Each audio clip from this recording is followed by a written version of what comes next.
Yeah, Hey, hello, Sia. How Sia? Ningaba. hey, I don't know, Bully. I might loan a case I rip shabby come out. Homelu, Uzabiara. Sia, cuma buku ni yang ni mix up ini Sia. Terus cuma dia su tahu kan cina Sia. Kalau Sia longun lu kabar Sia. Okay, Sia Lava. Okay, 1 hour, yeah. Okay, mana Sia? Yeah, number below. Say number below. Mobil Sia. Number below, say. Longun Sia, longun Sia. Low way. Okay. Okay. Okay. ဆရာနဲ့ကျွန်တော်ဆရာကြီးဦးချမ်းမှာတစ်ခါဆုံဘူးတယ်ဆရာကျွန်တော်ဆရာကြီးဆိုလင်းအောင်တင်တန်းတက်တော့မှလေဆရာကြီးဆိုလင်းအောင်တင်တန်းဆရာကြီးဦးစင်လာချမ်းမှာဆရာတို့နှစ်ချင်းလာပြီးတော့ဂီတာတီးပေးဖူးသေးတယ်ဆရာတို့အဖွဲ့တွေခေါ်ရကြံဘက်ကဟုတ်တယ်2018ကဟုတ်ပြီဟုတ်ကဲ့2018တတိယပြီโอเคအဲ့တော့ကျွန်တော်တင်တန်းတက်ဟုတ်ကဲ့ဆရာ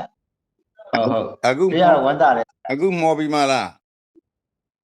ဟုတ်ကဲ့ဆရာမော်ပြီးမှနေပါတယ်ဆရာဆိုဆရာစမနဲ့တွဲလိုက်ခင်ဗျာဟုတ်ကဲ့ဆရာဒီဆရာနဲ့တွဲခင်ဗျာဝိညာဉ်တော်နဲ့တော့ဝုံတက်သွားလိမ့်မယ်ဟုတ်ကဲ့ဆရာဟုတ်နောက်တစ်ယောက်ကဟုတ်ဆရာနောက်တစ်ယောက်ကသူ့ဦးလေးပေါ့ဆရာစုတောင်းခံချက်သူ့ဘာသာသူပြောလိုက်မယ်ဆရာဒီမှာစုတောင်းခံချင်တာဆရာဥပဒကိုမိတ်ဆက်လိုက်နော်ဟုတ်ကဲ့မင်္ဂလာပါဆရာကြီးမင်္ဂလာပါဟုတ်ကဲ့ကျွန်တော်ကဒီမှာတူနဲ့တူနေတယ်ပြီးတော့အမေရှိတယ်99နှစ်ကျွန်တော်ကဒီမှာထူတောက်ခံနေတာဒီမှာကျွန်တော်ကလက်ပြင်ပြောကုန်မှာပေါ့အစီကျိတ်တစ်ခုရှိတယ်ပြီးတော့အကျိတ်ရှိတယ်အဲ့ဒီခုကဆရာဆရာမြတ်စုကပေးထားတယ်ကြောက်သွားတယ်ပြီးတော့အဲ့လိုလည်းပြောပါအခုအိမ်မှာခြံထဲမှာလှုပ်သွားနေဖြစ်တာအဲ့ဒီမှာပြန်ပြီးတော့နည်းနည်းအိပ်ပင်ပြောတာဖြစ်တယ်ပြီးတော့ဒီအကျိတ်ကလည်းပြန်ပြီးတော့တင်းလာအမျိုးဖြစ်တယ်အဲ့ဒါကိုဆရာဆရာမြတ်နဲ့ပထမဆူတောင်းပြီးတော့ပေါ့အဲ့လိုလည်းပြောပါတယ်ပြီးတော့ကောင်းမွန်လဲဒီအကျိတ်လည်းပြော့သွားတယ်အခုကအဲ့ဒါနဲ့ပြန်တင်းလာပြီးတော့ဒီဘက်အကျိတ်တစ်ခုလည်းရှိတယ်အဲ့ဒီပြည့်ပြင်မှာအဲ့ဒီຢာကိုဒီမှာ channel မှာကျွန်တော်အင်ကြီးကျွန်းနဲ့အလုပ်လုပ်တဲ့နေ့မှာ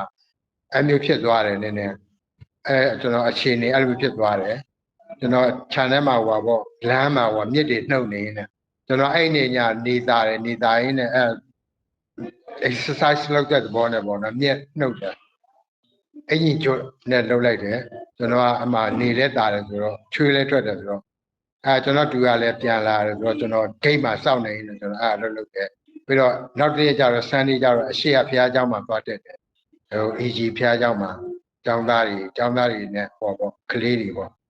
အဲ့မှာဖျားเจ้าသွားတက်တယ်အဲ့ဒီကနေပြီးတော့အဲ့ညလည်းအဲ့လိုမရဘူးပေါ့မျက်စိနဲ့ကြောက်အဲ့မျိုးဖြစ်တယ်ဟုတ်ကဲ့အဲ့ဒါဆရာမြေကပထမကျွန်တော်ကိုဗိသိက်စီနဲ့လိမ့်ပြီးတော့ဆူတောင်းပြီးတော့ပေါ့အားလုံးလိုပျောက်သွားပြီဆူတောင်းပြီးတော့ကျွန်တော်အဲ့စိတ်ကိုတန်းကြော်လည်းပျော့သွားတယ်ပြီးတော့အဲ့စီကျိတ်ရလည်းပျော့ပြီးတော့အဲ့ဒီပြီးတဲ့ခါကျတော့ပြန်တင်းလာဟုတ်ကပြီးတော့ဒီဘက်အကျိတ်တစ်ခုလည်းမာနဲ့ပြန်မာအဲ့မျိုးဖြစ်တယ်ဟုတ်ကဲ့ပြီးတော့အဲ့ရတာသိပြီးတော့ဖြစ်သွားအဲ့တော့ဆရာတို့စုတောင်းခံခြင်းတယ်ဆိုတော့ကျွန်တော်တို့ကဘယ်ကနေစရလဲဆိုအစကနေပဲပြန်စရတာပေါ့ဗျာမာကု6စနစ်73ကပဲပြန်စရတာပေါ့နော်ဟုတ်ကဲ့ဒီတိုင်းမာကု6စနစ်73ကပဲစရမယ်အဲ့ဒါယေရှုခရစ်ရဲ့တမန်တော်တွေတပည့်တော်တွေလက်ထက်ကလေးကမာကု6စနစ်73တိုင်းပဲလုပ်ခဲ့တယ်အခုကကျွန်တော်တို့ကမာကု6စနစ်73ကိုပြည်စုံသောဧဝံဂေလိအဲ့မှာအချက်3ချက်တပည့်တော်တွေထွက်သွားတိုင်းလုပ်တဲ့အလုပ်3ခု ညာနဲ့မြန်မာပြည်မှာတော့သုံးပုံတစ်ပုံအေဝံဂေလိတဝက်တစ်ပိုင်းအေဝံဂေလိပြည့်စုံသောအေဝံဂေလိအဲ့လိုသုံးမျိုးရှိတာပေါ့အဲ့တော့ခင်ဗျားကလည်းဆရာကြီးဆုတောင်းပေးပါဆိုတော့ကျွန်တော်လည်းဆုတောင်းပေးပါကျွန်တော်ဆုတောင်းပေးလိုက်ရင်ခုနကတော့ဆရာဆိုင်မြဲလို့ဆုတောင်းတယ်လို့ပဲဖြစ်မှာပေါ့ပျောက်တဲ့သက်သာတယ်ဆိုနောက်တစ်ခါပြန်ပေါ်လာပြန်ရောအဲ့ဒါဘာနဲ့တူတယ်လဲဆိုတော့ခင်ဗျားဟိုကျွန်တော်တို့ဂော်ဘီတုတ်တွေကြားထဲမှာဟလာမုံညင်းတဲ့ကြားထဲမှာဟိုပေါ်လာတဲ့မြက်လို့ပေါ့အဲ့မြက်ကိုလိုက်ရှင်းတဲ့အခါကျတော့ဟလာတရွင်းလေးနဲ့လိုက်ဖြတ်လိုက်တဲ့အခါကျတော့ရှင်းသွားတာပဲဒါမှမဟုတ်တပတ်နှစ်ပတ်ကြာရင်ပြန်ပေါ်မလာဘူးလားပြန်ပေါ်လာတာပေါ့အမြင့်မှမပြုတ်တာအဲ့တော့ခင်ဗျားခုနပြောတယ်လို့ဟလာထိုင်ပြီးတော့အမြင့်ပါနှုတ်လိုက်တော့မပြတ်ဘူးလားအဲ့ဒါဟုတ်ကဲ့အဲ့လိုရှိတယ်အခုကကျွန်တော်တို့ကအနာယောဂါကိုကျွန်တော်တို့ကခုနတုန်းကလို့ဟိုအရင်ကနေဖြတ်တာလားအမြင့်ကနေနှုတ်သလားဆိုတာအဲ့နှမျိုးအပေါ်မှာမူတည်တာပေါ့ဗျာဘူးမသိဘာမသိနဲ့လားဆူတောင်းခံတယ်ကိုကလည်းဟာပျောက်စီဆရာလို့တကိုးရှင်ဆရာလို့ဆူတောင်းပေးလိုက်တယ်ခုနတုန်းကလို့ဟာပျောက်သွားပြီလို့ထားអော်တယ်ဟိုမှာပလင်ပေါ်မှာလည်းထားသက်သေခံနေတာပဲပျောက်သွားပြီအဲ့မှာခွေးချဲကြီးတွေထောင်ပြလို့ပြဂျိုင်းတောက်ကြီးတွေလှုပ်ပြလို့ပြပြီးတဲ့ကအိမ်ပြန်ရောက်တော့ပူဆိုးတယ်အဲ့ပြဿနာတွေဟာဟိုကျွန်တော်ဟိုပါ MCC မှာနိုးထမှုဆရာဒေးဗစ်လာနိုးထမှုကြီးလောက်တော့အဲ့မှာပါလေရုပ်ရှင်မင်းသမီးတယောက်ရဲ့အဖေကဝှေးချဲအိမ်နဲ့လာတော့ဝိုင်းစုတောင်းတော့အဲ့မှာတခါတဲ့ပျောက်တော့အဲ့မှာသက်သေးတွေခံပြီးလဲပြီးတော့ပြန်အိမ်ပြန်ရောက်တော့ဒုံရင်ပဲအဲ့ဒီဗီဒီယိုဖိုင်ကြီးကဘယ်သူအမှတ်တမ်းတင်ထားလဲဆိုတော့ကျွန်တော်မိတ်ဆွေဟိုဒါရိုက်တာရဲမြင့်လွင်ကအဲ့မှာရှိတယ်သူကအဲ့ဒါကိုသူကသွားပြီးတော့ဗီဒီယိုရိုက်ထားတာအဲ့ဒါကြီးကိုကျွန်တော်လာပေးတယ်ကျွန်တော်လာပြီးတော့ကျွန်တော်မေးကြည့်တော့ဟာမပြောက်ဘူးတဲ့အဲ့ဒီစီဝေးပွဲရှေ့မှာပဲပျောက်တာတဲ့အိမ်ပြန်ရောက်တော့ဒုံရင်ပဲဆိုတော့ကျွန်တော်လည်းအဲ့ဒီဟိုအဲ့ဒီဖိုင်ကြီးကိုတကယ်ကောင်းတဲ့ဟိုဗီဒီယိုဖိုင်ကြီးကိုတင်လို့လည်းမရပြုလို့လည်းမရအဲ့ဒီပုံစံမျိုးဗျနော်အခုလည်းကျွန်တော်ခုနကတော့ဟိုပြန်ဖြည့်ရှင်းဖို့ဟာတခုရှိသေးတယ်ဟိုမှာခေါင်းလိုင်းဆရာတယောက်ကတခါတဲ့ကဘာကျော်ဆရာတွေဆုတောင်းဘင်းနေဟင်းတို့ဆရာခရစ်တို့ဆုတောင်းတာဟိုမှာလှုပ်ရှားပြီးတော့ပလို့ပလက်လန်ပြီးတော့ဟာလားရုပ်ပြက်ဆင်းပြက်អော်နေတာဟိုအဲ့ဒါကိုတန်ရှင်သောဝိညာဉ်တော်မဟုတ်ဘူးအဲ့ဒါကနတ်ဆိုးနေသူကိုယ်တိုင်ဘာမှမသိတာအဲ့ဒီလိုမျိုးခင်ဗျာခေါင်းလိုင်းနဲ့ဝိညာဉ်လိုင်းနှစ်ဖွဲ့ရှိတယ်ဗျမြန်မာပြည်မှာခေါင်းလိုင်းနဲ့ခေါင်းလိုင်းဆရာတစ်ဘက်ကလည်းသူကလည်းဟလာတမ္မာတရားနဲ့ပြည့်တဲ့အသင်းတော်မှာပဲပါကြတမ္မာတရားနဲ့ပြည့်တဲ့အသင်းတော်မှာပါကြခုနကတော့ဟိုနတ်ဆိုးလှုပ်ရှားတဲ့နေရာမှာသွားမပါနဲ့သူကလည်းနှုတ်ကပတ်တော်ကင်ပြီးတော့စီးယုံခေါင်းလိုင်းတရားဝိညာဉ်လိုင်းကလည်းတန်ရှင်သောဝိညာဉ်တော်နဲ့သွားမယ်တန်ရှင်သောဝိညာဉ်တော်ပိဋိတ်တကူနဲ့သွားမယ်ပြီးလဲပြီးတော့တန်ရှင်သောဝိညာဉ်တော်လည်းဆင်းလာတော့အဲ့မှာခိုကပုံအောင်နေတဲ့နတ်ဆိုးတွေကခုံထွက်လာတော့အဲ့မှာရုပ်ပြက်ဆင်းပြက်တွေဖြစ်ကုန်ရောဖြစ်ကုန်တဲ့အခါအဲ့မှာခေါင်းလိုက်ရသွားဝေဖန်တာဟာမင်းတို့ပြောတော့တန်ရှင်သောဝိညာဉ်တော်ဆိုဟိုမှာအော်နေတာနတ်ဆိုးတွေလေဟိုမှာဝင်စကားပြောဟိုမှာရုပ်ပြက်ဆင်းပြက်ဖြစ်အဲ့ဒါဂုဒ္ဓတိသူတို့ရှင်းလို့မရသေးဘူးအဲကြောင့်ကျွန်တော်ကခုနတော့ဟိုဘယ်ကနေရှင်းရမလဲဆိုတော့ခုနမာကု6:73ပြီးတော့အခုကျွန်တော်ဘယ်ကိုရောက်လာလဲဆိုတော့တမန်တော်6:1ကိုရောက်လာအခုတမန်တော်6:1နော်ရှောလူတီကာဆိုတာရှောလူတီကာတဖွဲ့ကျမ်းတက်တမန်တော်ရှင်ပေါလုဖြစ်မဲ့ရှောလူတီကာဆိုတာအခုခေါင်းလိုက်ဆရာတပည့်တွေကတဖွဲ့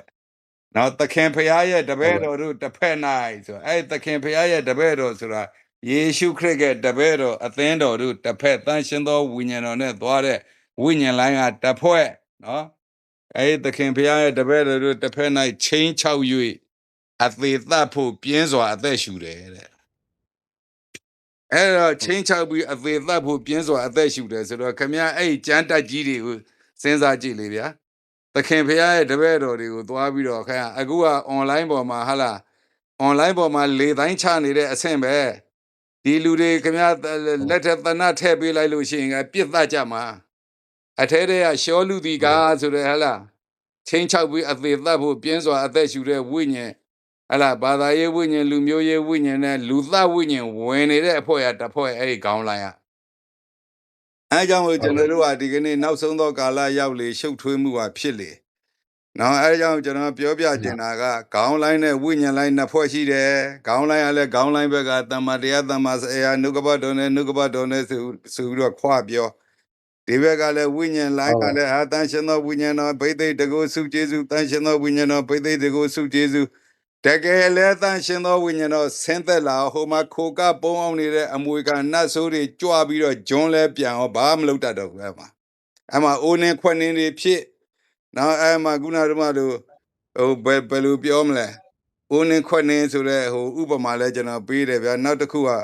ဘယ်လိုပြောမလဲ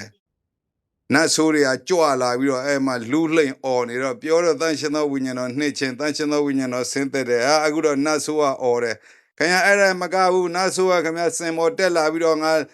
လူသားစားခြင်းတယ်ကွာနော်လူသားဆိုတာချိုတယ်ကွာဆိုပြီးစင်မော်တက်လာတဲ့အကောင်လေးရှိသေးတယ်ခင်ဗျာအာလာဝါကပုံနကထွက်လာလို့ကတော့ရှိတဲ့ခုံနဲ့ကောက်ပေါက်တာတွေရှိသေးတယ်ဒါတွေကအခုကျွန်တော်မတွေ့ရသေးဘူးဒီ online ပေါ်မှာတက်လာတာ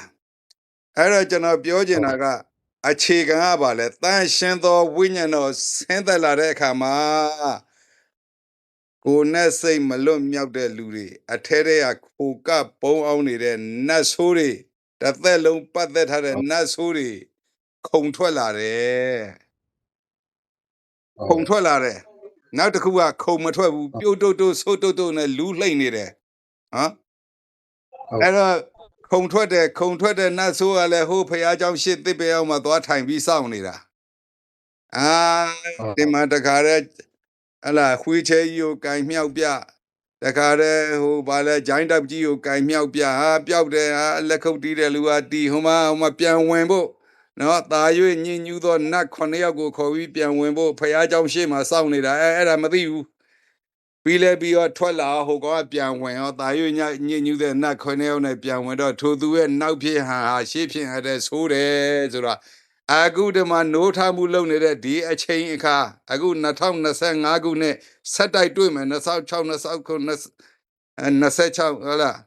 2025 2026 2029 2028ဆက်တိုက်တွေ့မှာအသင်းတော်တိုင်းမှာတွေ့မှာခရုစိတ်ပွဲတိုင်းမှာတွေ့မှာ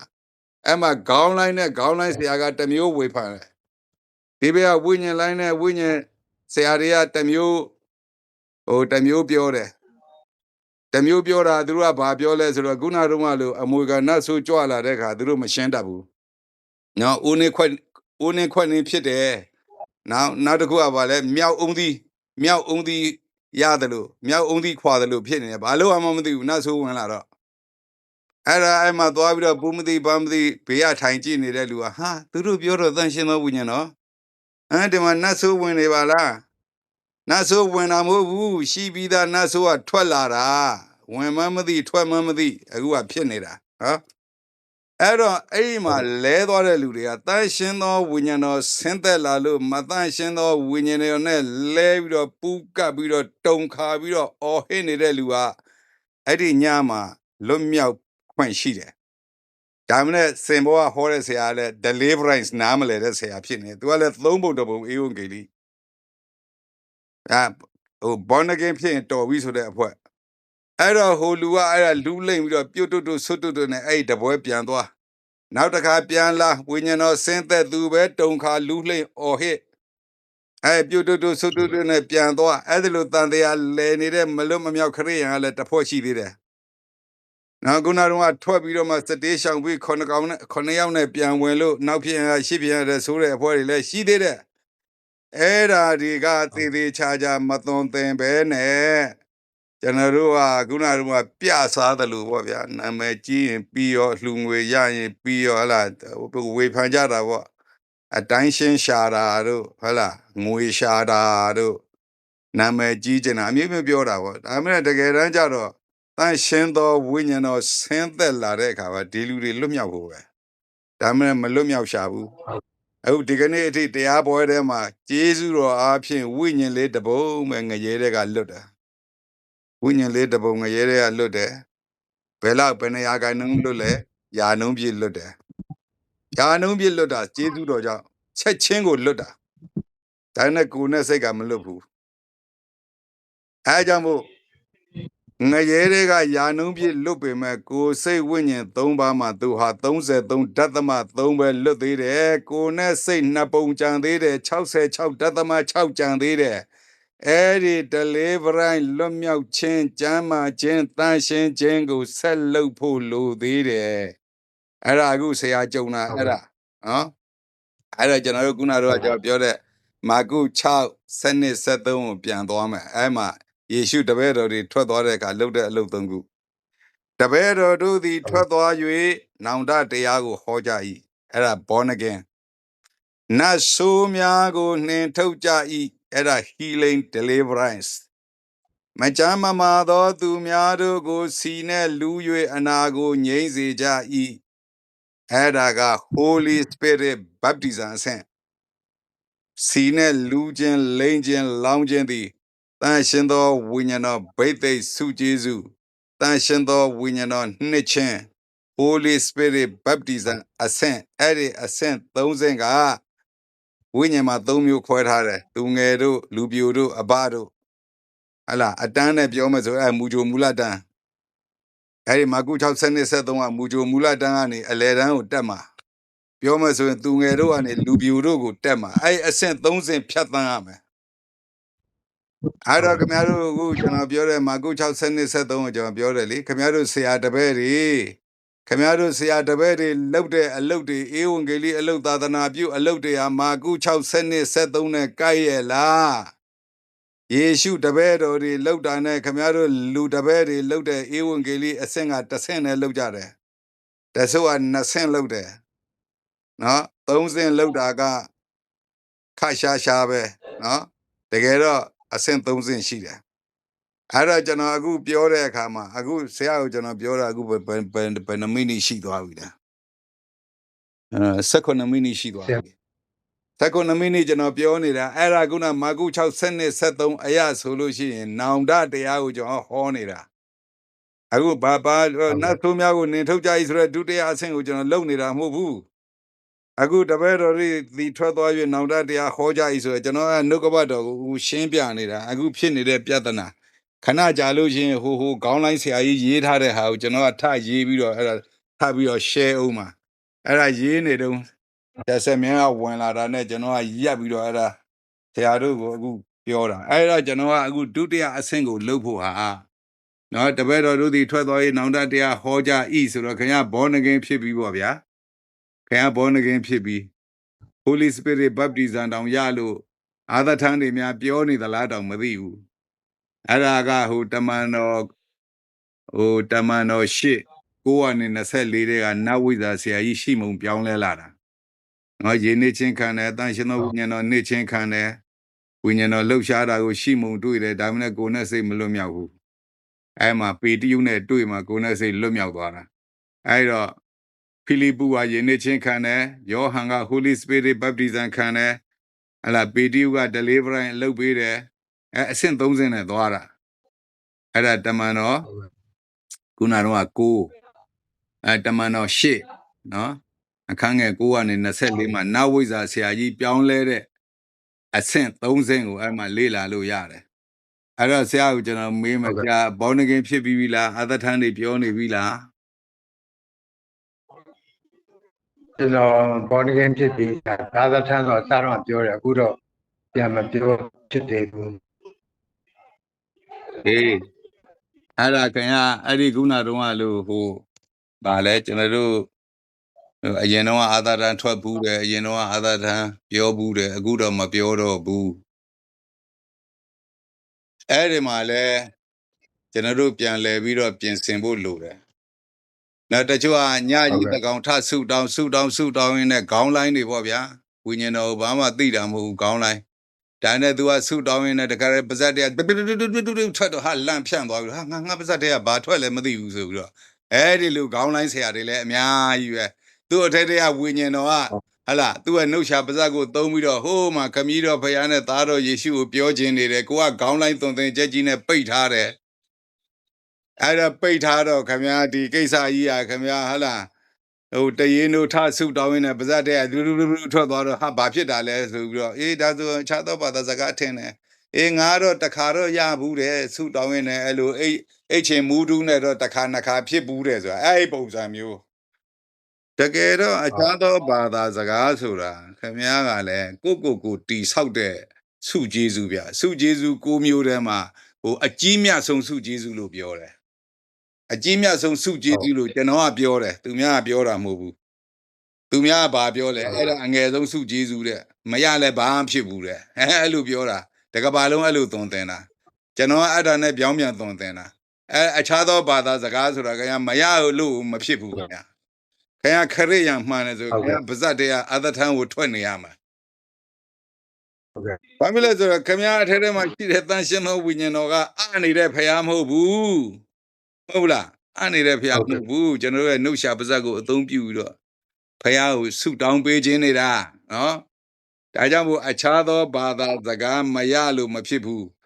အခြားသောဘာသာစကားသည်ခရစ်ယာန်တယောက်အမှုတော်ဆောင်တယောက်ရဲ့ဂုံကျက်တည်နဲ့နော်ဂုံကျက်တည်နဲ့ဟိုကဘာလဲဘိသိက်တကောစုကျေးဇူးနမိတ်လက္ခဏာနဲ့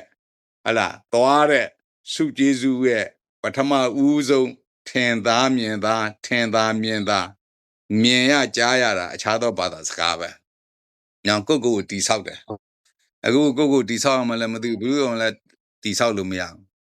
ဘူးကိုတီဆောက်ရမှမသိတဲ့အမှုတော်ဆောင်သူဘုသူ့အများသွားတီဆောက်အောင်မှလည်းခင်ဗျာစဉ်းစားကြည့်လေ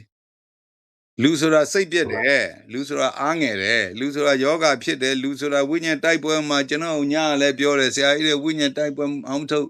တဲ့ဆရာတယောက်တည်းအခုအိယာပေါ်လဲနေတယ်တဲ့အေးတိုက်ပွဲဆိုတာဒါပဲတိုက်ပွဲဆိုတာသေရင်သေမသေးရင်ဆေးရုံမရောက်ရင်ဒဏ်ရာမရရင်အမောတော့ဆို့မှာအဲ့ဒါတိုက်ပွဲဝိညာဉ်တိုက်ပွဲလုပ်တယ်လူမခံရပဲနေမလားအင်အားမမျှရင်ခံရတယ်ကျွန်တော်တို့ဘာဆက်လုပ်ရမလဲဆရာတဲ့ဘာဆက်လုပ်ရမလဲဆုတောင်းပေးလိုက်ပေါ့ဗျာလို့အနည်းအနားမှာရှိရင်တော့လဲသွားအားပေးပေါ့လို့အလှငွေတွေပေးပေါ့လို့ဆရာရဲ့တင်ထားတဲ့ဟိုဟာဗီဒီယိုဖိုင်တွေပြရင်ရောရမလားဆရာရတယ်လေလို့သူလဲအဲ့မှာသင်ခန်းစာရမှာပေါ့လို့အခုတိုက်ပွဲထဲမှာခံနေရတဲ့အမှုတော်ဆောင်တွေလည်းအများကြီးဗျ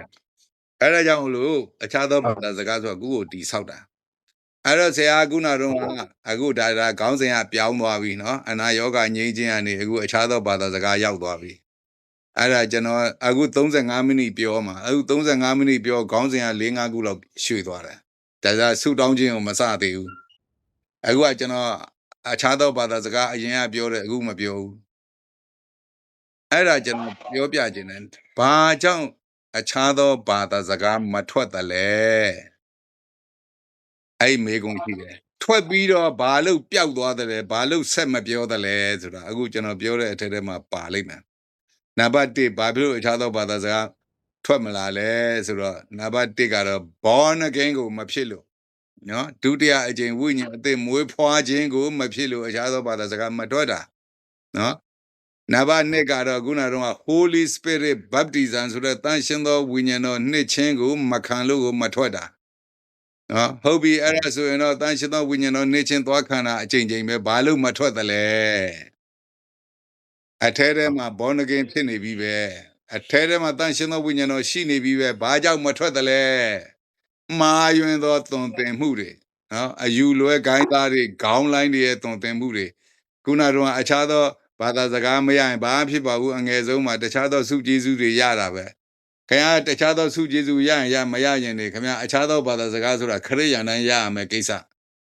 ခင်ဗျားခရစ်ယာန်ခင်ဗျားမရဘူးဆိုခင်ဗျားကိုယ်တိုင်ခရစ်တော်ဝိညာဉ်မရှိလို့ပဲဒါဆိုလို့ရှိရင်ယောမ8:9အရာဆိုရင်ခရစ်တော်ဝိညာဉ်မရသောသူမြည်သည်ကခရစ်တော်နဲ့မဆိုင်ဆိုရင်ခင်ဗျားခေါင်းလိုက်မကောက်ခင်ဗျားငရဲသွားမယ်အမှုတော်ဆောင်နေပဲအထဲထဲမှာတန်ရှင်သောဝိညာဉ်တော်ရှိတဲ့လူတိုင်းဘောနဂင်းတိုင်းအခြားသောဘာသာစကားပြောမှာခုနမာကု6:73မှာပြောပြီးပြီတပည့်တော်တို့သည်ထွက်တော်၏နောင်တတရားဟောတယ်သူတို့နောင်တတရားဟောတယ်မှာဘောနဂင်းဖြစ်တယ်မသူများကိုနင်ထုတ်တဲ့ deliverance ဖြစ်တယ်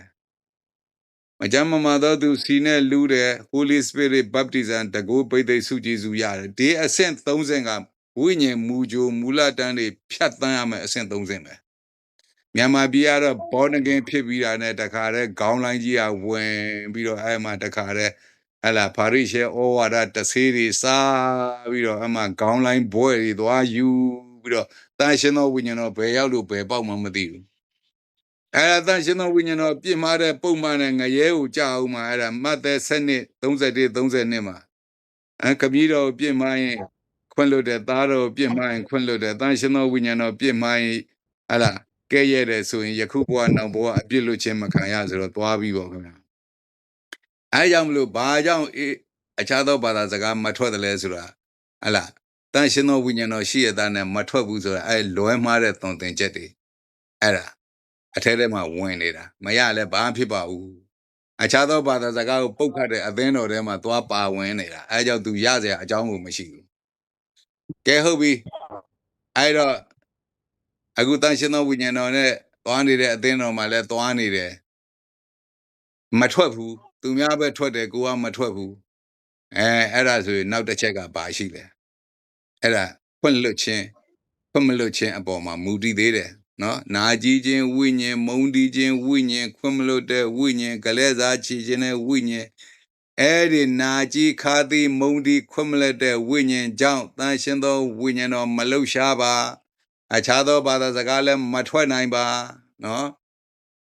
အဲ့ဒီမှာခင်ဗျာနောက်တစ်ချက်ရှိသေးတယ်တန်ရှင်သောဝိညာဉ်တော်ကိုသွားပြစ်မှားတာပြစ်မှားတဲ့ဆရာတွေနဲ့ပေါင်းပြီးတော့တန်ရှင်သောဝိညာဉ်တော်ကိုကဲ့ရဲ့ပြစ်မှားမိရင်လည်းမထွက်ဘူးနော်အဲ့ဒါပြီးမှအခုနာကြီးခါသည်မုံတီခွင့်မလို့ရင်လည်းမထွက်ဘူးအဲ့နာကြီးမုံတီခွင့်မလို့တာဘယ်ကလာလဲရှာနဲ့ပြစ်တယ်မြားရှာနဲ့ပြစ်တယ်မြားလင်းနဲ့မရတတွဲမိဘနဲ့သားသမီးရတတွဲညီကိုမောင်နှမချင်းရတတွဲ3တွဲနော်3ပွင့်ဆိုင်သာသနာမဟုတ်ဘူး3ပွင့်ဆိုင်ပြဿနာတက်နေတာတအိမ်ထဲမှာတချင်အောင်နဲ့အိတ်တိုးတဲ့စားတအိမ်ထဲနေတက်ဖေးမအေးတဲ့မွေးဖွာပြီးတော့အခုဓမိသားစုတွေမှာပြဿနာ3ပွင့်ဆိုင်ပြဿနာဖြစ်နေတာလင်းနဲ့မရတတွဲမိဘနဲ့သားသမီးတတွဲညီကိုမောင်နှမချင်းတတွဲရှာနဲ့ပြစ်တဲ့မြားအနုလက္ခဏာတွေနဲ့ကျိန်ဆဲထားတာနော်နေဘာမှအသုံးမကျဘူးနေဘာမှမလုပ်တတ်ဘူးနေကဘာဘယ်တော့မှကောင်းစားမှမဟုတ်ဘူးမတွေမစကလုံးအားလုံးကကျိန်တဲ့စကားပဲနော်ယေရှုမှာသင်္ဘောတဖန်ပင်ကိုသွားကြည့်အသီးမတွေ့တော့ယေရှုပြောတယ်လေသင်၏အသီးကိုအဘယ်သူများမစားစေနဲ့မစားစေနဲ့မလေးတစ်လုံးပဲသုံးလိုက်တာဟိုမှာပေတိဝါပြောပြီးနာနဲ့ရောက်တဲ့အခါမှာနော်ကိုတော်ကျိန်တော်မူသောသင်္ဘောတဖန်ပင်နဲ့အမြစ်က6ပြီးအပင်သေးတယ်ကိုတော်ကျိန်လိုက်တာသိတောင်မသိလိုက်ဘူးသင်ရဲ့အသီးကိုအဘယ်သူများမစားစေနဲ့တဲ့အဲ့တော့ကဲဘာလို့မထွက်တယ်လဲဆိုတော့အဲ့အချက်တွေပါမှာပေါ့အဲ့ဒါဆိုရင်လင်းနဲ့မရဝန်ချတောင်းမှမိဘနဲ့သားသမီးဝန်ချတောင်းမှညီကိုမောင်နှမအချင်းချင်းဝန်ချတောင်းမှဖြေလို့ဂျေနနော်ကျွန်တော်တို့ကိုးကွယ်တဲ့ဖခင်ခွင့်လွတ်တဲ့ဖခင်ကိုကျွန်တော်တို့ကိုးကွယ်နေတာယေရှုဖခင်ခင်ဗျလက်ဝါးကားတိုင်းမှာသူ့ကိုတတ်တဲ့ဟလာယောမစစ်သူရဲတွေကိုတော့မှခွင့်လွတ်တယ်နော်ကိုတော့သူတို့မသိလို့လုံးပြီးတဲ့အပြစ်ကိုလွတ်ပါဆိုတာအဲ့လိုပဲတထေဖန်ကိုလည်းကြောက်ခဲနဲ့ထုသကြတာပဲတထေဖန်ပြန်မလုပ်ပါဘူးကိုတော့တဲ့သူတို့မသိတဲ့အပြစ်ကြောင့်သူတို့လှုပ်တာခွင့်လွတ်ပါကျွန်တော်တို့ကခွင့်လွတ်တဲ့ဖခင်ကိုကိုးကွယ်ပြီးတော့ခွင့်မလွတ်နိုင်ဘူးဆိုရင်ခင်ဗျားအထဲထဲကနာကြီးခါသီမုံဒီခွင့်မလွတ်တဲ့ဝိညာဉ်ကြီးကကန့်လန့်ကြီးခံထားတယ်ဘယ်လိုလုပ်ခွင့်လွတ်မလဲအဲ့ဒါခွင့်လွတ်ခြင်းနော်ရှေးဦးမြစ်တာပြန်လဲရရှိခြင်းဆိုတော့ဘယ်ကစလဲဆိုတော့ဝန်ချတောင်းပန်ခြင်းကနေစတာအဲ့ဒါဟိုတမန်တော်ရှစ်မှာပြောပြီးနှောင်တရလော့ဘုရားသခင်ထံတောင်းပန်လော့သင်ရဲ့အပြစ်ကိုလှုပ်ကောင်းလှုပ်မယ်သင်သည်ခါစွာသောသဲကြီးဆွဲသည်ဖြစ်၍ဒုစရအနောင်ဖွဲ့ကမလွတ်ကြောင်းကိုငါသိတယ်နော်ဒုစရအနောင်ဖွဲ့ကမလွတ်ဘူးဒါပေမဲ့ယေရှုတော်ကြောင့်ငရဲတဲ့ရတော့လွတ်တယ်နော်ဒုစရအနောင်ဖွဲ့ကမလွတ်ဘူးတဲ့ခွက်ပုံခုတ်တုံးချီပုံခုတ်တုံးရှိသေးတယ်အဲကြောင့်မလို့ကျွန်တော်တို့ကဒီအနာရောဂါငြိမ်းခြင်းလွတ်မြောက်ခြင်းကဒါနဲ့ဆိုင်တယ်နော်ကျွန်တော်ခွင့်လွတ်ဖို့အဲ့ဒါလိုအပ်တယ်ကျွန်တော်ပြောတဲ့အထက်မှာခင်ဗျားဘာနဲ့ညီဆုံးတယ်လဲအသိဆုံးဖြစ်မှာပေါ့ကျွန်တော်အခုနောက်တစ်ခုကျွန်တော်ဆက်ပြီးတော့ပြောချင်တာကအနာရောဂါဘာကြောင့်ဖြစ်တယ်လဲ အနာယောဂဘာကြောင့်ဖြစ်တယ်လဲဆိုအနာယောဂဘာကြောင့်ဖြစ်နတ်ဆိုတကောအာနာဆက်ကြောင့်ဖြစ်တာနော်နတ်ဆိုတကောအာနာဆက်ကြောင့်ဖြစ်တာအစာအသောက်ကြောင့်ဖြစ်တယ်မာနပြစ်ခတ်သောမိဆက်လက်နဲ့ကြောင့်ဖြစ်တယ်အဲ့ဒါကကျွန်တော်တို့ကဒါဝိညာဉ်ဒေါက်တာ Holy Spirit ဒေါက်တာတွေပြောတဲ့ဟိုအနာယောဂဖြစ်တဲ့ရှုတော့ဆေးသိပ္ပံကိုသွားမေးသူကအဲ့လိုပြောမှာမဟုတ်ဘူးနင်းအထက်ထဲမှာကင်ဆာဆဲလေးတွေရှိတယ်လူတိုင်းမှာကင်ဆာဆဲလေးတွေရှိတယ်နင်းအသက်30 40ကျရင်ကင်ဆာဖြစ်လိမ့်မယ်ဆိုတော့ခင်ဗျားတို့တစ်ချိန်လုံးကြားနေရတာမဟုတ်လားကျွန်တော်တို့ဒီမှာတာမန်ကျမ်းစာအတိုင်းကကျွန်တော်တို့ကအဲ့ဆဲနဲ့ပြောတာမဟုတ်ခင်ဗျားအထဲမှာနတ်စာရှိတယ်ခင်ဗျားလမ်းပေးနတ်စာတွေရုပ်ထုကင်ထားတဲ့လက်နဲ့ချက်ပြုတ်တာတွေသွားစားတောက်ထားတဲ့ဒံယေလ1:8ကိုကြည့်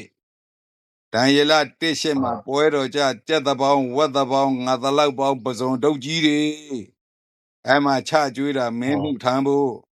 ဒံယေလဘာပြောလဲညစ်ညူးသောအစာတဲ့ငါတို့မစားဘူးတဲ့ဟင်းသီးဟင်းရွက်နေကြီးပဲပြီးတယ်ကဲကြည့်စမ်းခင်ဗျာစဉ်းစားကြည့်စမ်းအဲ့ဒါကြက်တပေါင်းဝက်တပေါင်းငါတလောက်ပေါင်းပစုံတုတ်ကြီးခင်ဗျာဒီကနေ့ခရိယန်တွေသွားကျွေးနဲတောင်နဲသေးတယ်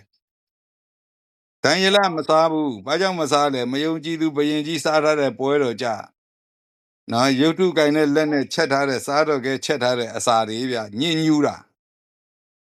ညင်ညူးတယ်ဆိုရင်ပြီးပြီခင်ဗျာဟင်းသီးဟင်းရွက်နဲ့ကြီးပဲပြီးတယ်အဲ့ဒီအကြောင်းတွေကိုလည်းကျွန်တော်တို့သိထားရမယ်အစားအသောက်နဲ့ပတ်သက်တဲ့ကျမ်းပိုက်ရှိသေးတဲ့တမန်တော်15အငယ်28 29မှာနော်တမန်တော်15အငယ်28 29မှာပညာသစ်၄ချက်တပါးအမျိုးသားတွေကိုတန်ရှင်းသောဝိညာဉ်တော်နဲ့တမန်တော်တွေပေးတဲ့ပညာ၄ချက်ဘယ်သူမှမသိဘူးတကဘာလုံးဟိုယေရှုရဲ့ပညာသစ်2ချက်ကတကဘာလုံးသိတယ်နော်သင်ရဲ့ဖခင်သခင်ကိုအကျွမ်းမဲ့စိတ်နှလုံးအကျွမ်းမဲ့ချစ်လို့ကိုယ်နဲ့ဆိုင်သောသူကိုယ်နဲ့အမျှချစ်လို့အဲ့တကဘာလုံးသိတယ်ယေရှုရဲ့ပညာသစ်2ချက်အခုတန်ရှင်းသောဝိညာဉ်တော်နဲ့တမန်တော်နဲ့ဟလာတပါးအမျိုးသားတွေကိုပေးတဲ့ပညာချက်၄ချက်ကြတော့မသိတော့ဘူးနော်ရုပ်ထုရှေ့မှာပူဇော်သောရစ်ကောင်ကို၎င်းတဲ့နံပါတ်1နံပါတ်2ကအသွေးကို၎င်းတဲ့နော်နံပါတ်3ကလေပင်ညက်သောအရာကို၎င်းတဲ့နံပါတ်4ကမတရားသောမေထုံကို၎င်းကြည်ရှောင်အပ်တယ်တဲ့ငါတို့နဲ့တန်ရှင်းသောဝိညာဉ်တော်သည်သင်တို့အပေါ်လေးသောခုံကိုမတင်ဘူးကျမ်းမာကြပါစေတော်တဲ့ခင်ဗျာအဲ့၄ချက်နဲ့လွတ်ရင်ခင်ဗျာကျမ်းမာမယ်အဲ့၄ချက်နဲ့မလွတ်ရင်မကျမ်းမာကြပါစေတော်ပဲဒီကနေ့ခရိယန်တွေမကျမ်းမာတာအဲ့ကျမ်းပိုက်ပဲမကျမ်းမာယုံမကဘူးခင်ဗျာသွားဆုံးတာနံပါတ်3မှာမတရားသောမေထုံနဲ့အစာနဲ့ကျွေးလိုက်တာတို့စေခတ်စေအစာအပင်အဲ့မှာနတ်စာတွေနဲ့နတ်တကူတွေနဲ့ပြုတ်စားနေကြတာအဲ့ဒါကိုခင်ဗျာဆေးသိပ္ပံနဲ့သွားကုတယ်ဆေးသိပ္ပံဆေးတကူတက်ဘလက်ပါဝါကဘယ်လိုလုပ်တိုးမလဲဟိုမှာက evil spirit power နတ်ဆိုးရဲ့တကူနဲ့ထည့်ထားတဲ့တို့စေခတ်စေအစာအပင်အဲ့ဒါသွားစားတော့နဲ့တန်းတန်းဆွဲပြီးကို့အဖေလောက်ဘိုးလောက်ရွယ်တွေတန်းတန်းဆွဲနေတာအစာမိထားတာအဲ့ဒါကျမ်းစာထဲမှာပါပြီးသားတမန်တော်15 28 29သေချာ steady လို့တန်ရှင်းသောဝိညာဉ်တော်နဲ့တမန်တော်တွေပေးထားတာတပါးအမျိုးသားတွေအတွက်အဲကြောင့်မလို့ကျွန်တော်အခုမကြမ်းပါဘူးဆိုရင်ဟလာကျွန်တော်တို့ပြန်ပြီးတော့ဆန်းစစ်ရမှာအဲ့တော့ကျွန်တော်တို့တယောက်ကပြောဘူးတယ်ဗျအဲ့ဆရာကြီးကဖះသုံးတာတဲ့ဘာကြောင့်ကင်ဆာအဆင့်4နဲ့သေရလဲဆရာတဲ့အဲ့လိုပြောတယ်ဘာကြောင့်ကင်ဆာအဆင့်4နဲ့သေလဲတဲ့ကျွန်တော်ကပြန်မေးတယ်သူတို့ခင်ဗျားတို့ဟိုဆရာကြီးဒေါက်တာသိန်းထေးကိုသိလားလို့သိတယ်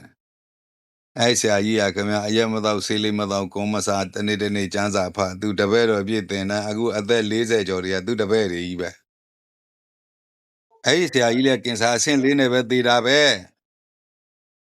ဟုတ်ပါအဲ့ဒါဘာဖြစ်တာလဲဆိုတော့မသိဘူးလေတဲ့အဲ့ဒါ तू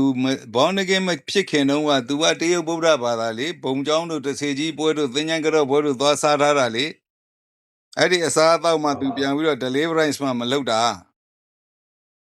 तू ဘောင်းနကင်းဖြစ်တဲ့နေ့ကစပြီးတော့ကျမ်းစာပဲတောက်လျှောက်ဖတ်လာရင်လည်းပဲဟိုးဘောင်းနကင်းမဖြစ်ခင်ခမရဟိုး 6လသားတစ်နှစ်သားတုန်းကခမည်းငိုနေတဲ့ကလေးကိုဟိုအိမ်ရှိကဟာလာဟိန္ဒူနတ်ဆရာကလာပြီးရေမန်းတိုက်လိုက်လို့တခါတည်းအငိုတိတ်သွားတယ်ဆိုအဲ့ရေမန်းထဲမှာလည်းနတ်တကူပဲအဲ့4-5-6လကဝင်နေတဲ့နတ်တကူကခမည်းအသက်4-5-60အထိအဲ့ဒီကင်ဆာဖြစ်မဲ့နတ်တကူကြီးကအထဲထဲမှာဥရှိနေတာအဲ့ဒါပြန်ထုတ်ရမှလည်းမသိရှိမှမသိတော့ထုတ်ရမှလည်းမသိဘူးလေအခုကနတ်စာရှိမှလည်းမသိဘူးထုတ်ရမှလည်းမသိဘူးအခုအမွေကဏ္ဍဆိုရှိမှလည်းမသိဘူးထုတ်ရမှလည်းမသိဘူးအခုတန်ရှင်သောဝိညာဉ်တော်နှစ်ချင်းယူတော့တန်ရှင်သောဝိညာဉ်တော်လည်းဆင်းသက်ကောတခါတည်းပို့လို့ပဲလဲလန်ပြီးတော့အော်ဟစ်နေတော့ဟမ်အဲ့ဒါတန်ရှင်သောဝိညာဉ်တော်လားအဲ့ဒါနတ်ဆိုမဟုတ်ဘူးလားဟိုမှာဟိန္ဒူတွေနဲ့အတူတူပဲလေ